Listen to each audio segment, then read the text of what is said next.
Ça y est Yogi, jour 16. Et aujourd'hui on va travailler un petit peu une salutation au soleil modifiée. C'est bien aussi de bouger un petit peu de façon plus traditionnelle dans le yoga. Hier on a travaillé un petit peu l'arrière des cuisses. J'espère que ça s'est bien passé. Aujourd'hui une simple salutation au soleil, un petit peu modifiée. On va travailler un petit peu les hanches. Peut-être que vous aurez besoin d'une brique, peut-être pas. À nouveau, si vous n'avez pas ce genre d'objet de yoga, vous pouvez prendre un gros bouquin ou quelque chose juste pour relever un petit peu le sol. Donc venez trouver pour commencer une assise, soit sur les genoux, soit en tailleur. Si je m'assois sur les genoux comme ici, j'aime bien utiliser cette brique juste pour m'asseoir ici. Et on ferme les yeux un instant, les mains sur les cuisses, le dos est droit mais sans trop forcer. Et c'est vraiment comme s'il y avait un fil qui vous tirait depuis le haut du crâne ici. Chaque inspire, on sent qu'on trouve un petit peu plus de place entre chaque vertèbre. Et à l'expire, on rentre un petit peu le ventre, on tonifie un petit peu tout le tronc. Et on essaie de garder la longueur qu'on a trouvée entre chaque inspire.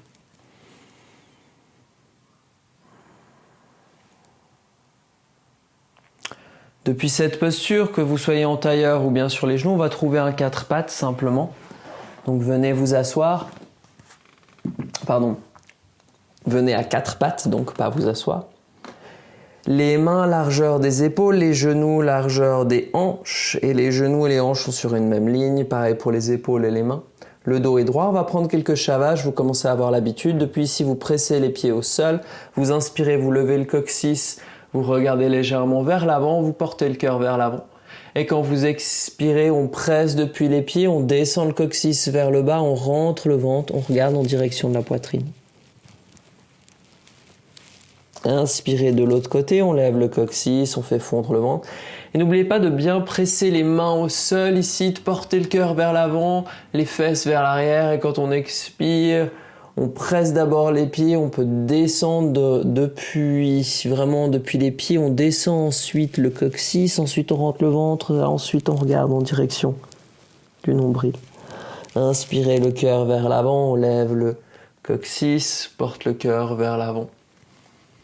Expirez, arrondissez le tout. Quand vous arrondissez le tout, vous pressez les mains au sol tellement fort que vous sentez que vous pouvez remonter le cœur en direction ici des omoplates et écarter les omoplates.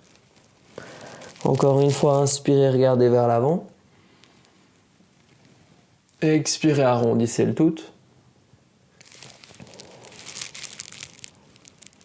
Et inspirez le dos droit.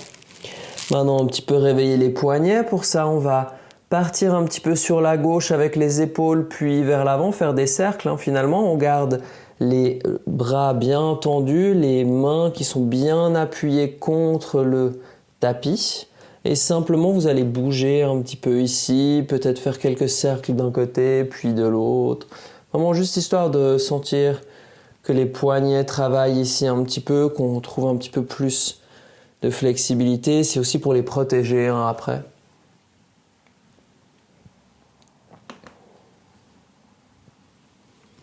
Finalement, depuis ici, prochaine inspire, vous allez trouver un dos neutre. Avancez légèrement les mains, vraiment juste un poil. Tournez les orteils au sol. Prochaine inspire, vous décollez légèrement les genoux. Et à l'expire, vous poussez les hanches vers l'arrière et vers le haut pour ce premier chien tête en bas de la journée. Alors peut-être que pour ce premier chien tête en bas, vous avez envie de bouger un petit peu les hanches gauche-droite, de plier les genoux un tout petit peu, histoire de juste réveiller ici l'arrière des jambes. Rappelez-vous, dans ce V à l'envers, c'est plus important d'avoir le dos droit que d'avoir ici les jambes tendues. Donc si vous voulez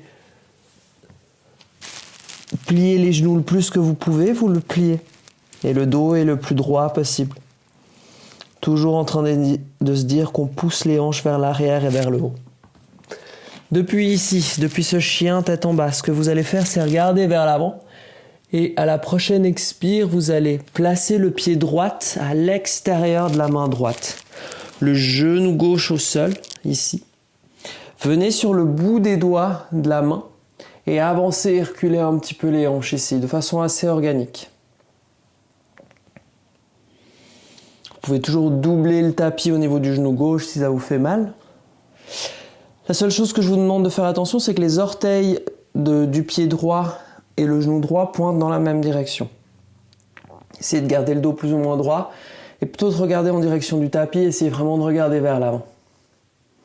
Si nécessaire, vous pouvez même mettre une brique ici, poser la brique en dessous des mains pour relever un petit peu le sol. Maintenant, depuis ici, soulevez le genou gauche. Et ce qu'on va faire, c'est placer le pied gauche à l'extérieur de la main gauche. Gardez les genoux pliés, angle droit, et on remonte ici le corps. Descendez le coccyx, engagez les abdos, les mains devant le cœur. Inspirez, tendez les jambes, tendez les bras au ciel. Expirez, pliez les coudes de côté, pliez les genoux. Et on se retrouve dans la même posture qu'avant. Inspirez les bras au sol, les mains au sol. Expirez à nouveau le pied gauche vers l'arrière. Donc c'est le même pied qui était vers l'arrière. Ici, peut-être qu'on garde le genou décollé. On vient quand même sur le bout des doigts si c'est disponible pour nous. Ou sur une brique. Et à nouveau la même chose de façon assez organique. On avance, on recule les hanches.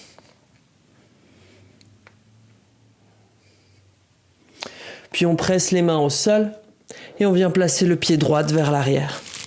On se retrouve dans la planche. Maintenant, dans cette planche, on place les genoux au sol. On inspire, on avance légèrement les épaules. On expire, on plie les coudes de côté. Enfin, vers l'arrière. On passe à côté des côtes, on descend tout en bas. On défait les doigts de pied. On inspire dans un cobra, on regarde légèrement vers l'avant. Petit back bend. On expire, on redescend. Tournez les doigts de pied, trouvez un quatre pattes. Puis chien tête en bas. Respirez ici, engagez les abdos. Serrez les avant-bras l'un vers l'autre comme si vous essayiez de tenir une brique. Continuez à faire fondre les talons vers le sol sans nécessairement qu'ils bougent. C'est plutôt l'idée que les talons essayent de fondre. Depuis ici, inspirez, regardez vers l'avant. Expirez le pied gauche à l'extérieur de la main gauche. Le genou droit au sol. Venez sur le bout des doigts comme avant. Le pied arrière, les doigts de pied, ils peuvent être recroquevillés ou non. Ça, c'est votre préférence, c'est vous qui voyez. Et vous avancez un petit peu ici. Les épaules, à nouveau, le genou gauche, il doit pointer dans la même direction que les orteils du pied gauche. Et on essaie de regarder carrément vers l'avant plutôt que vers le bas. Gonfler un petit peu le cœur vers l'avant, en fait. Depuis ici, on tourne les orteils du pied arrière, on lève le genou droit. Et on vient placer le pied droit à l'extérieur de la main droite. On plie les deux genoux angle droit. On relève le corps, les mains devant le cœur, juste un instant. Inspirez, tendez les jambes, tendez les bras au ciel. Expirez, pliez les coudes de côté, les paumes toujours ensemble. On plie les genoux. Inspirez, descendez les mains. Expirez le pied droit vers l'arrière. Cette fois-ci, vous pouvez rester le genou droit décollé si c'est accessible pour vous. Ou vous pouvez le reposer sur le tapis. Avancez les épaules. Essayez de regarder vers l'avant en étant sur le bout des doigts. À nouveau, vous pouvez toujours prendre ici la brique pour pouvoir vous aider un petit peu à relever le sol.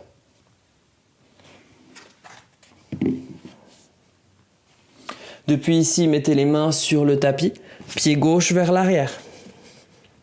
Genoux au sol. Inspirez, avancez les épaules. Expirez, pliez les coudes. On vient frôler les côtes. Ici, on descend tout en bas. On tourne les doigts de pied, le dos des pieds au sol. On inspire dans un cobra. On pousse les pieds vers le sol, les hanches vers le sol. On expire, on relâche. Tournez les doigts de pied dans un quatre pattes, puis chien tête en bas.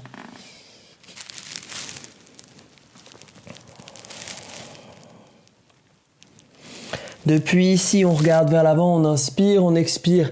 Pied droit à l'extérieur de la main droite. Essayez de garder le genou gauche décollé et cette fois-ci en étant assez organique, de nouveau sur le bout des doigts ou sur une brique, vous regardez vers l'avant et en même temps que vous bougez les hanches vers l'avant, vous essayez peut-être après de bouger la hanche droite vers l'arrière, essayez de tendre un petit peu cette jambe droite, juste pour réveiller aussi l'arrière des jambes. Et on respire ici. Depuis ici, pliez le genou droit. Vous allez placer le pied gauche à l'extérieur de la main gauche. Gardez les genoux pliés, les mains devant le cœur. On respire ici. Prochaine inspire, tendez les jambes, tendez les bras en direction du ciel. Expirez, pliez les coudes, pliez les genoux. Inspirez, les mains au sol. Expirez, pied gauche vers l'arrière. Puis les paumes au sol et pied droite vers l'arrière. Depuis ici, peut-être que vous voulez prendre chaturanga et chien tête en haut, sans placer les genoux au sol. Pour ça, on inspire, on avance les épaules, on expire, on plie les coudes. À nouveau, on essaie de frôler. On s'arrête à moitié quand les coudes sont à 90 degrés. On tourne les doigts de pied. On inspire, chien tête en haut. Contrairement au cobra, les hanches sont levées. Petit pli dans les coudes pour les protéger. Poussez le cœur vers l'avant. Expirez, chien tête en bas. On revient en se V avant l'envers. Inspirez, regardez vers l'avant. Expirez le pied gauche entre les mains. À nouveau ici, cette fois-ci, on va regarder un petit peu vers l'avant si on peut, être sur le bout des doigts ou à nouveau, vous pouvez être sur la brique ici, ça peut vous aider. Et essayez de pousser le pied gauche vers l'avant et ça va vous faire reculer la hanche gauche et essayer de tendre en fait un petit peu la jambe gauche. C'est vraiment pour la réveiller plus qu'autre chose, de façon assez organique. Ensuite, depuis ici, vous allez placer le pied droit à l'extérieur de la main droite. Et on relève ici les paumes devant le cœur. Inspirez, tendez les bras, tendez les jambes au ciel. Expirez, redescendez. Depuis ici, on inspire les mains au sol. On expire le pied droit vers l'arrière. On bouge un petit peu ici. Et gentiment les mains au sol, pied gauche vers l'arrière. Maintenant, vous pouvez reprendre une fois le vinyasa ou si vous êtes fatigué, vous pouvez faire comme moi. Vous poussez simplement les hanches vers l'arrière et vers le ciel. Et on se retrouve dans ce V à l'envers, chien tête en bas. Maintenant, on va faire ça une dernière fois. Je vous propose, pour ceux qui sont peut-être un petit peu plus athlétiques, on va soit placer le pied droit puis immédiatement le pied gauche à l'extérieur des mains, ou on va plier les genoux, regarder un petit peu vers l'avant et essayer de faire un petit saut. Les pieds à l'extérieur des mains. Les genoux sont pliés. On remonte, le dos est droit, les mains devant le cœur. Inspirez, tendez les jambes, tendez les bras au ciel. Expirez, pliez les genoux, pliez les coudes. Inspirez les mains au sol. À nouveau, vous marchez soit les pieds vers l'arrière ou peut-être vous voulez prendre un petit saut. Si vous prenez un petit saut, il va falloir plier les coudes et trouver directement chaturanga. Inspirez, chien tête en haut, cobra et chien tête en bas.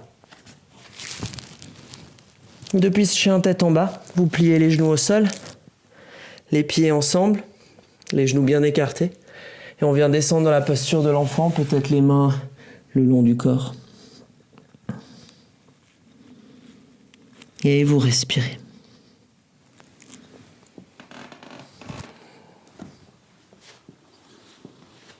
Et il ne faut pas hésiter à rester ici encore bien 5 minutes avant de reprendre votre journée. Je vous retrouve demain pour une autre vidéo. Namasté.